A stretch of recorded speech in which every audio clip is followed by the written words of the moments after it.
Persuade, change, influence.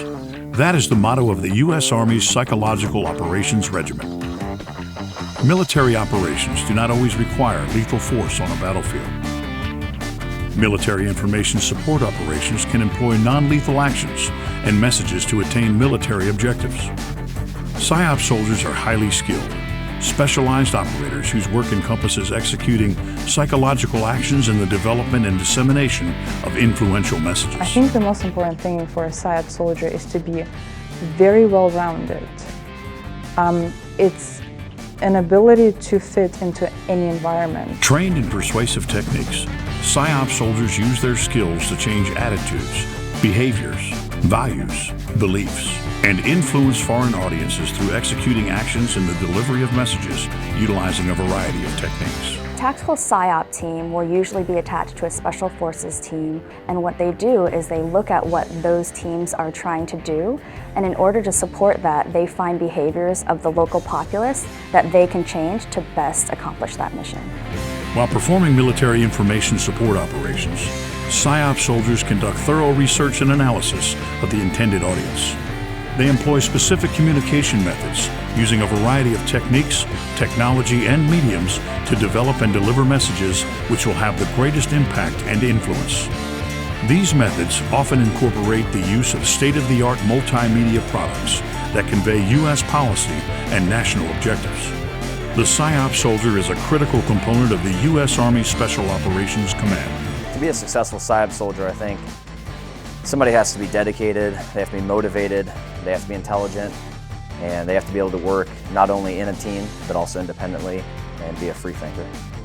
Special Operations soldiers deploy worldwide on missions that range in size and scope from the tactical up to the strategic level. Smaller tactical or battlefield level operations are used to secure immediate or short-term goals. Strategic level operations encompass broad national security objectives during both peacetime and war. Typically, PSYOPS soldiers deploy in small teams of 3 to 12 soldiers with an average mission length of less than a year. PSYOPS soldiers may be employed in operations which support conventional forces, unconventional warfare, or counterinsurgency techniques, and in conducting raids, peacekeeping operations, evacuations, and rescue missions.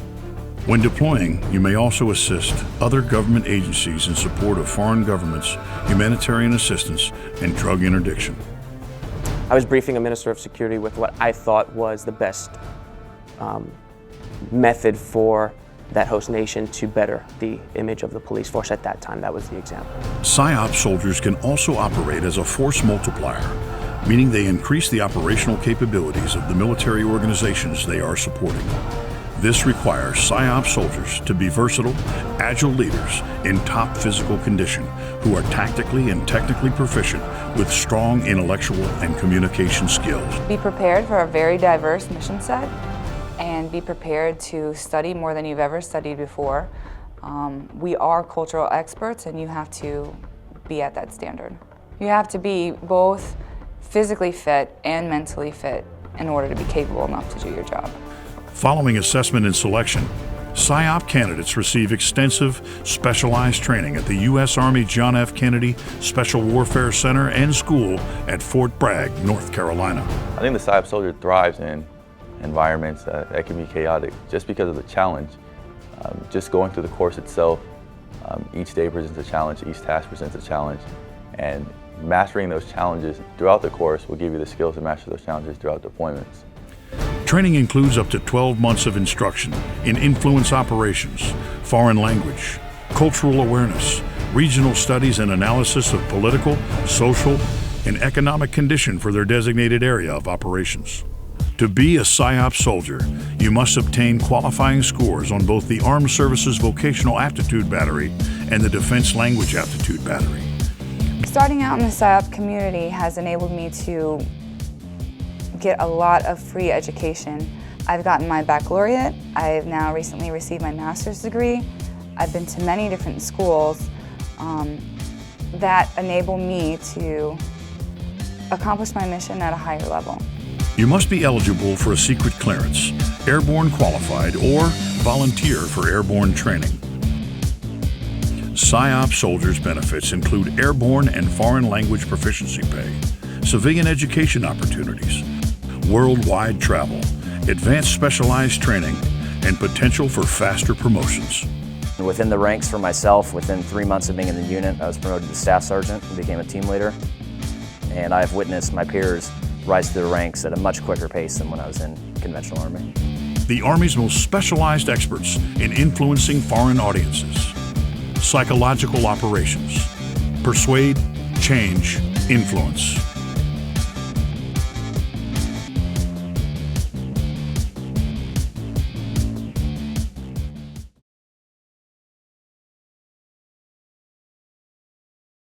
Byron then shared the first time he actually got into a combat situation. There was a moment, a specific moment, I'll never forget it, when, we're leaving the dam and we're going to do the initial invasion into Haditha, and we meet up with these Iraqis in the middle of the desert right before we get to the city. And I'm sitting on this truck and we got our face paint on, our little skeletons painted on our face. And we got, I got all these big guns because I had a rocket launcher, big rocket launcher called a Small, the loudest man portable weapon in the United States arsenal. So I had that, and I had an M16, and I had 9mm. So I'm geared up because I was an 0351. So I dealt with, C4 and portable rocket and missile systems. So I'm sitting next to these weird people I've never talked to, these Iraqis on the back of this truck, and it's like 3 a.m. and we're heading towards the city, and we're just rolling, and you're staring at the city, and they're trying to talk to you in Iraqi, but you don't speak any Arabic yet because you just got there, and you just get this eerie feeling. And I just remember like staring in the distance, seeing the lights of the skyline of the city, and then all of a sudden, boom, just disappears. And you're thinking to yourself, like, what? Whoa, hey, their power just went out. The whole city's power went out. That's crazy. But then you hear over the radio, hey, Recon just cut the power to the city. Are you boys ready? And you're thinking to yourself, like, whoa, we did that. We just shut off a power grid. We just shut off a whole entire city's power right now. This is about to get real. It's about to go down. Who does that? You know what I mean? And then you look and you see, so this whole city vanishes. There's no more light. So there's only ambient light. So you can't even see the city anymore. It's completely blacked out. So you put your night vision goggles on, and this army unit goes flying past us. My officers were trying to tell these other officers, hey, there's a minefield, and they didn't listen to them, and I see my first explosion, a few hundred yards away, and I'm watching this explosion. I'm watching this mushroom cloud, and this Bradley's just been blown up right in front of us, and I can hear the rounds cooking off and all the other appropriate sounds. And I literally remember thinking to myself, man, this doesn't even look real. And right then, I hear a voice come back to me, say, son, you don't know what real is yet. And then it started to boom, it just hit me in my spirit, in my soul. This is not a joke. This is not a video game. You've made decisions, and now you've found yourself in combat. And I'll never forget it, man. We just kept on rolling, and we got up to, the point that we were going to invade the city at, and we shot these APOBs up, which are like 100 grenades on a string with a rocket in front of it. They lay out into a field. Boom, blow a big trench in the field for us to run through. Tanks go through and do thunder runs. When tanks run by you, it's like the whole ground shakes. It's like an earthquake. Tanks go flying in. They're doing thunder runs, and we're running in behind the tanks so we don't hit landmines in the trenches. And they start playing like Led Zeppelin and AC/DC out loud.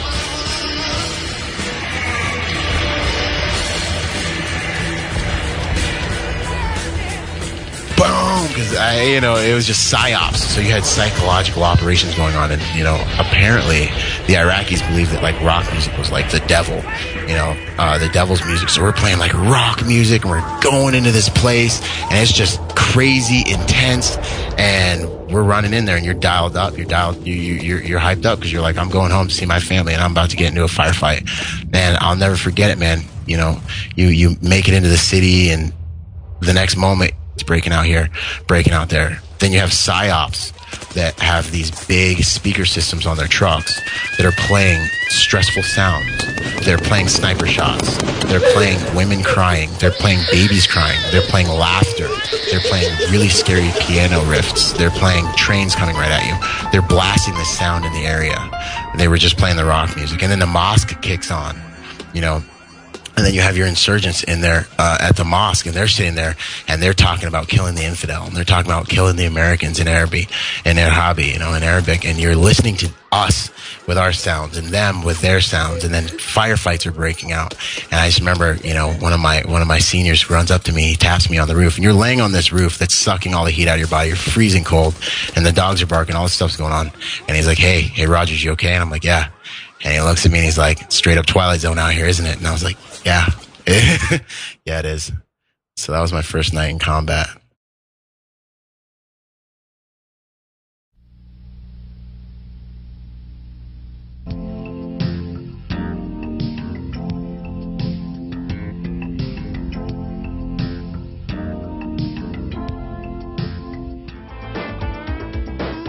The art and science of controlling the psychological dimension of a situation is called psychological operations. While the basic principle of psychological operations is that everything we say must be true, there are ways that PSYOP can assist with military deception at the strategic, operational, and tactical levels, amplifying the effects of deception operations. All psychological operations need to support national objectives. This means that PSYOP must be approved throughout the chain of command. In peacetime, the U.S. ambassador to the country in question is part of that approval chain. In wartime, the PSYOP objectives flow from the National Command Authority through the Unified Command Sync, who will normally be given PSYOP approval authority.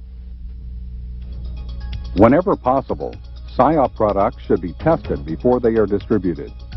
Only after all this is done can the most visible part, the actual dissemination, take place.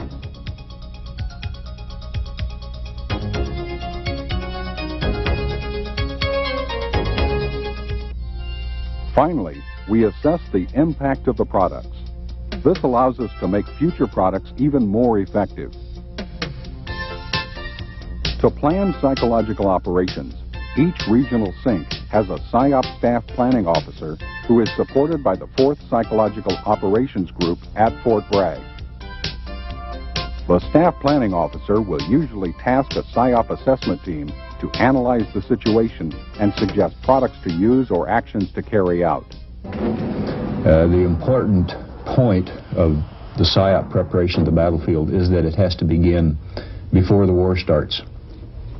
It's really too late to wait until the first round is fired before you begin to prepare the battlefield psychologically.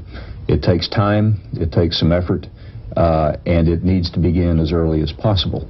It has both capabilities of creating a very benevolent image, as we want to in a humanitarian mission, or a very, baseball bat image if you want to, if you've got somebody that's shooting at you and you want to make sure that he knows what the cost is of doing business with you if he continues to shoot on you. So PSYOPs can really cover that entire range of, if you want to call it, warnings. So I think you're going to see PSYOP is an automatic part of every joint task force that you're going to see deploying.